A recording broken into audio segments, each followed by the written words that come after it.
Okay, you ready for part 2 of the ancient legend of Bingle Boo? Here we go. And Bingle Boo was free at last, and Bingle Boo was mad. And then he heard Bingle sob, and Bingle Boo was sad. The sob came from another cell, from down the corridor. He broke the door and found inside a princess on the floor. But not a princess he could eat, not pink and smooth and thin. This one was a Princess Grom, and she could marry him. She jumped when Bingle smashed the door. She shouted, "Who are you?"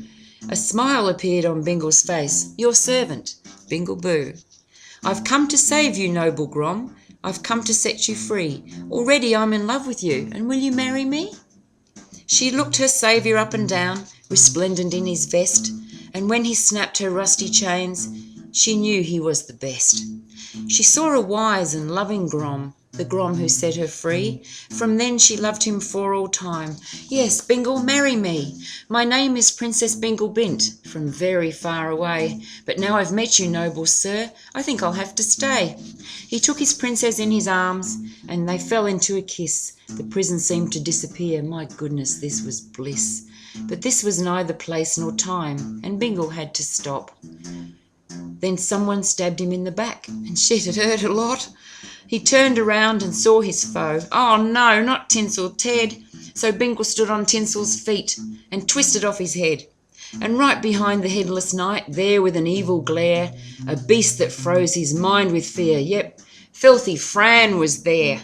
The filthies came from far away, a strange and distant place, a bit like Groms in many ways, but quite a different race.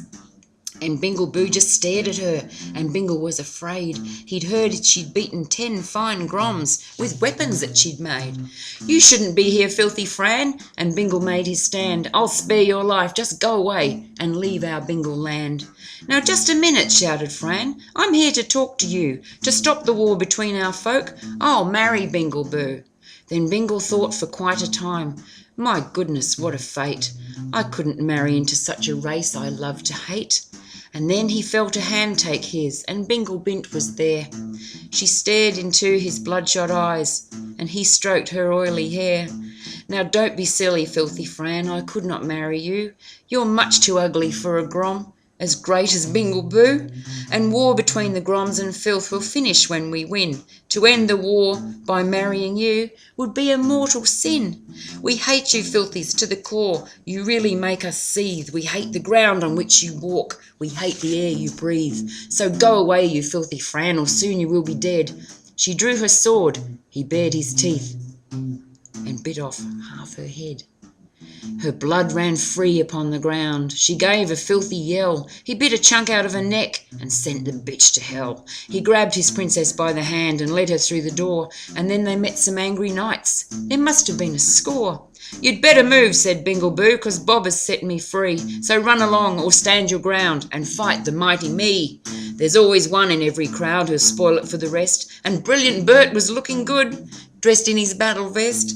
"We'll fight you, Bingle," shouted Bert. "We'll fight you and we'll stay." "Oh, no, we won't," cried 19 knights, and then they ran away. "We're free, you know, we're free," said Bingle Boo, "and now the castle's mine. I'll be the king and you the queen. We'll have a lovely time." So Bingle Boo took Bingle Bint to see the widowed queen. She sat beside the empty throne where Mr. King had been. "Stand up, you queen," said Bingle Boo. "Stand up and take your fate. We're going to cook your heart and lungs and serve them on a plate." The queen protested, "Don't you dare. I'm queen of all this land." So Bingle grabbed her by the wrist and bit off half her hand.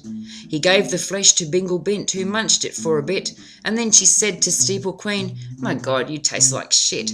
You kept me prisoner all these years with rats for food. That's all. You didn't even visit me. How could you be so rude?" "I'm very sorry," said the queen. "I really want to live. I'll pay you well to keep my life. I've such a lot to give." "You're going to die," said Bingle Boo. "No matter what you pay. Just try to keep your cash and gold. I'll steal it anyway." With that he grabbed her by the arm. She shouted for her knights. Then Bingle whispered in her ear, "They've gone. They've got the frights."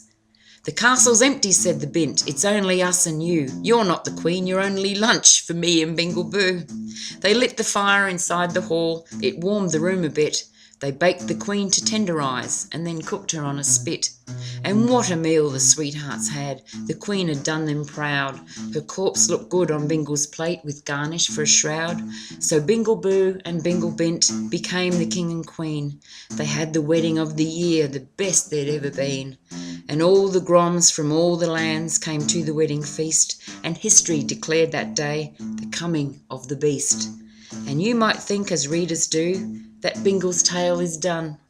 But watch this space, 'cause Bingle Boo has only just begun.